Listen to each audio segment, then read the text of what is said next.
అందరికీ కూడా pleasant evening.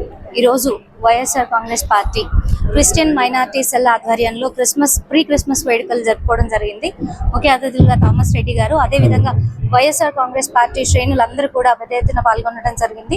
ముఖ్యంగా ప్రపంచానికి అంటే మానవాళికి ఒక గొప్ప సందేశంతో ఒక పరిశుద్ధ ఆత్మ ప్రపంచంలోకి వచ్చి మానవాళిని అంతా కూడా ప్రక్షాళన చేసి ఒక పాజిటివ్ ఎనర్జీని మానవాళికి అందించినటువంటి ఒక గొప్ప దినం ఈ క్రిస్మస్ రోజు.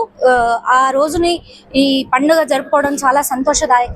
ఖచ్చితంగా జీసస్ యొక్క బ్లెస్సింగ్స్ అందరికీ కూడా పాజిటివ్ ఎనర్జీని ఇవ్వటమే కాకుండా ముఖ్యంగా మన వైఎస్ఆర్సీపీ రాష్ట్ర అధ్యక్షులు జగన్మోహన్ రెడ్డి గారికి, వారి కుటుంబ సభ్యులకు, అనంతపురం జిల్లా అధ్యక్షులు అనంత వెంకటరామరెడ్డి గారికి, వారి కుటుంబ సభ్యులకు, వారి తరపున అనంతపురం జిల్లా వాసులందరికీ కూడా జీసస్ బ్లెస్సింగ్స్ అందరికీ కూడా మెండుగా ఉండాలి. ఆయన ఏ రకంగా అయితే సందేశాన్ని ఇచ్చి పాప ప్రక్షాళన చేసి ప్రపంచ శాంతిని ఆయన కోరుకున్నారో ఆ విధంగా అందరూ కూడా ప్రశాంతంగా ఉండి ఖచ్చితంగా ఈ పాజిటివ్ వైబ్స్ తో జగనన్న సైనికుల్లాగా మరింత బలంగా కూడా పోరాడడానికి మాకు అందరికీ కూడా శక్తినివ్వాలని ప్రభువుని మనసారా కోరుకుంటూ ఖచ్చితంగా ఈ క్రిస్టియన్ మైనార్టీ సెల్ వాళ్ళందరికీ కూడా అభినందనలు తెలియజేస్తూ ఈ కార్యక్రమాన్ని విజయవంతం చేసిన అనంతపూర్ వాసులకు, వైఎస్ఆర్ కాంగ్రెస్ పార్టీ కుటుంబ సభ్యులందరికీ కూడా నా యొక్క క్రిస్మస్ శుభాకాంక్షలు తెలియజేస్తున్నాను. మరి క్రిస్మస్. Thank you.